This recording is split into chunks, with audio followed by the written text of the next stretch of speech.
May it please the court, opposing counsel, members of the jury, Hayden Durand ignored the warning signs.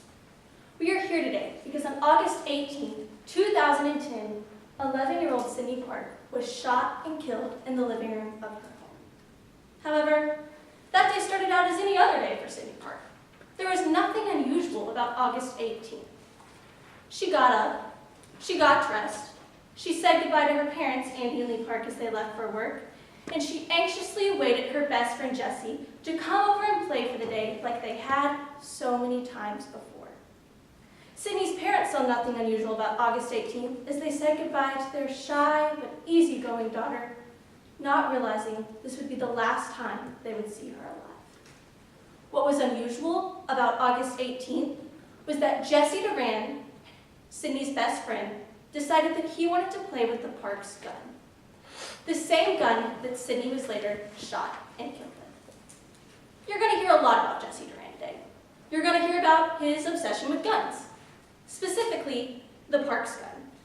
You're also going to hear about the numerous instances before August 18th that Jesse displayed rash and violent behavior. Today you will hear that Jesse's own mother, Hayden Durand, was aware of this behavior, but chose to ignore it.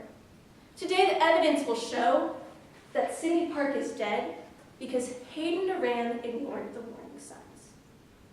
We're going to talk to you about some of these behaviors that Jesse exhibited today, about these warning signs. Today you're going to hear from Andy Park.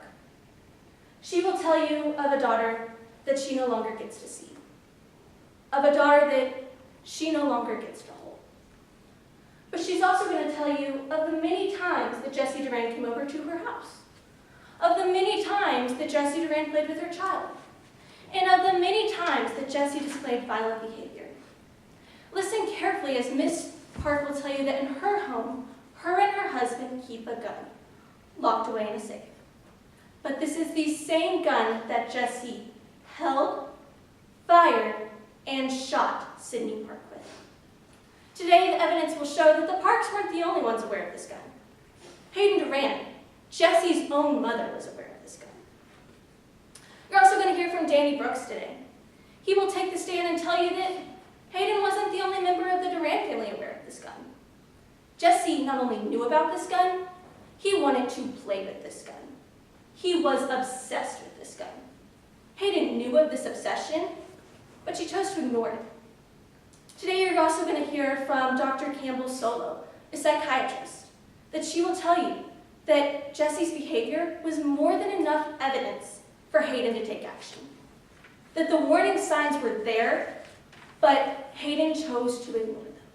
Which is why today, we, the plaintiff, are bringing the charges of negligent parental supervision to Hayden Durand, meaning Hayden knew that her daughter was dangerous, Hayden did not take the proper actions to ensure the safety of others, and because of this, Sydney Park suffered harm. Today, we, the plaintiff, carry the burden of proof. A burden we must prove to you by the preponderance of the evidence, or more likely than not. Think of this like a tipping scale, with the plaintiff on one end and the defense on the other.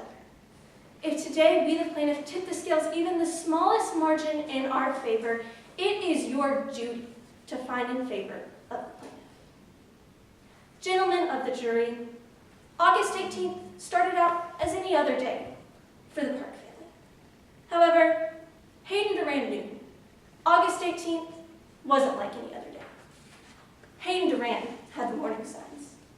Hayden Durand ignored those warning signs, which is why today the evidence will show that Hayden Durand is liable for negligent parental supervision.